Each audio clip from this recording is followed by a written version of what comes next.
wowe wakoze subscribe hano kuri iyi channel yacu yitwa Sam Real Talk. Sam Real Talk ni ahantu uzajya usanga utuntu twiza ariko nanone tugamije amafaranga.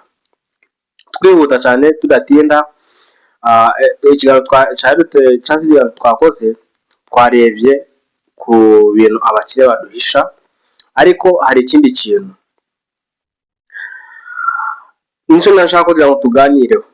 Ese birashoboka yuko umuntu yabaho ubuzima burenze cyangwa se buri hasi y'ubushobozi bwe? Apana kurenga, ubuzima buri hasi y'ubushobozi bwe.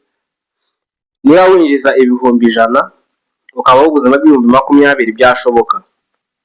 Kuko iki ngiki ni kimwe mu bintu nanone nabonye, hari igitabo nahoze ndimo gusoma, baravuga bati, hari aho bageze baravuga bati amwe mu mabanga y'abakire batajya batubwira harimo no kubaho nyine kugira ngo atere imbere, habaho kuba hasi y'ubuzima ubayemo.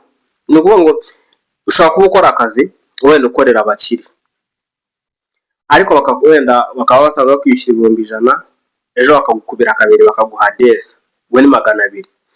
Ugasanga wa muntu yabaga mu nzu y'ibihumbi 50 bamwishyura 100,000, kubera ko bamwongereye nyine umushahara ahita ajya gushaka inzu y'ibihumbi 80. Uba wacishe. Kugira ngo abakire, kugira ngo babakire nawe utere imbere, kugira ngo utere imbere amafaranga winjiza uba hasi y'ubushobozi bwabo. Ni ukuvuga ngo hari ukuntu uba ufite moto ugashaka kubaho nk'umuntu ufite moto. Iyo ufite moto ubaho nk'umuntu ufite igare, niba ufite imodoka ubaho nk'umuntu ufite moto. Burya ngo nibyo abantu benshi nyine twebwe ntabwo tujya tubyitaho, nanjye mbarimo ntabwo ibyo tujya tubyitaho. Wumva ko nk'ubu ngubu njyewe iyi channel nibwo nyine gitangira cyane nshya, ariko twese zatangiye kugura za mikoro z'ibihumbi 20 nyine z'abantu bageze kure. Nakomeje kuba nkoresha telefone yonyine, ariko nyine ni kubaho mu buzima nyine burenze ubushobozi bwawe. Nico nyine abakire ngo baturusha, umucyageza kubaho hasi. Niyo mpamvu uzasanga umukire yambaye ibishate biri aho ngaho, akicara mu modoka yambaye kamambiri, mu gihe umusore w'imyaka 25 kabisa aravuga ati reka nambaye neza abakobwa bandebe, akambara inkweto ya veni, akambara nyine. Ugasanga umuntu yaguze imyenda ihenze. Ese rubyiruko, iyo ugiye ukagura inkweto y'ibihumbi 50 ngo nibwo buzima bugezweho? Yes, bugezweho, amafaranga uranayafite, ariko se niba uyafite uyu munsi ko ari ayawe, ejo kuzagira famille y'abana bazajya ku ishuri. Ntabwo je kugira inama, ariko nje kugira ngo twungurane ibitekerezo. Nawe ushobora kumbwira muri comment imyumvire yawe. No kuvuga ngo abakire batubwira yuko, cyangwa se abakire imyitwa, nawe ushobora kuba uri umukire wanatubwira ukatwaca muri comment niba uri umukire. Uburyo ngo kugira ngo natwe tubone amafaranga biradusaba kubaho ubuzima buri hasi y'ibyo twinjiza. Ese Sam niba nkorera 80, byashoboka ko nabo ubuzima bw'ibihumbi 50 twaba ari kwisumbukuruza? 50 ukaba ari kwisumbukuruza. Bakubwira yuko niba mpembwa 80 ngomba kubaho ubuzima bw'ibihumbi 15, 10. Yewe nabo nk'umuntu utagira amafaranga, burya ngo nibyo byiza. Rero hari umuntu ubahemba 80 akumva yabyimbye kofire kare gase nakubwira, akavuga ati nje mwembwa nyine ibicetu. Burya ngo kuba umukire bisaba kubaho ubuzima buri hasi y'ibyo winjiza. Uguze moto, ushaka kuba nk'umuntu waguze moto, baho nk'umuntu ugifite igare. Umuntu ufite igare abaho nk'umuntu nyine. Niyo mpamvu uzareba abantu b'amagare bariye babaho muri bwa buzima bwabo bwo hasi, ntabwo bazajya kwisumbukuruza.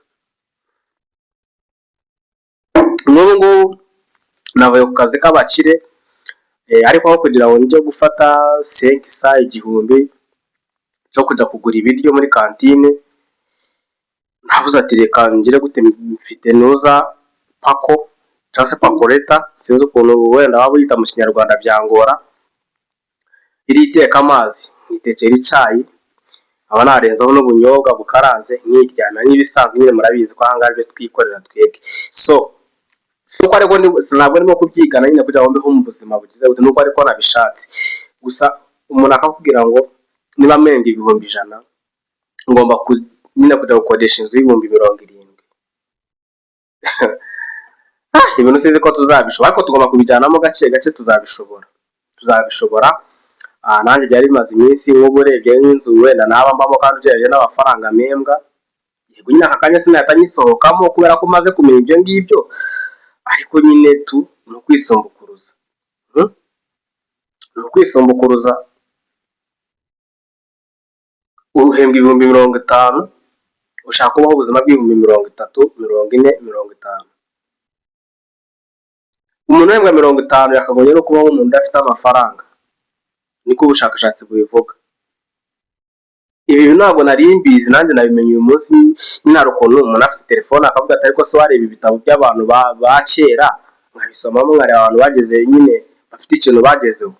Ngiye kubona mbona nkagezeho. Ubu bisaba kuba hasi y'ubuzima bw'ibyo winjiza. Niba uhembwa miliyoni, baho ubuzima bw'ibihumbi 100, 200. Hano ni umuhungu wanyu Sam, umuhungu w'Inyagatare, ndabikubwiye ndigendeye.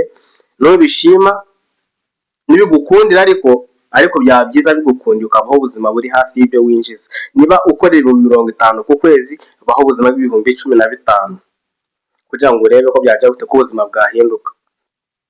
Tuzagera dukomeza turebera hamwe n'izindi nama, ntawamenya. Gusa akangana navuze ati reka nkazane, reka tuze turebe izindi business. Ariko se rubyiruko, tugeze kureba umukobwa avuga ngo urubyiruko rurakenye, twabihindura gute? Niyo mpamvu iyi channel iriho, reba ko subscribe, tuzajya tubiganiraho.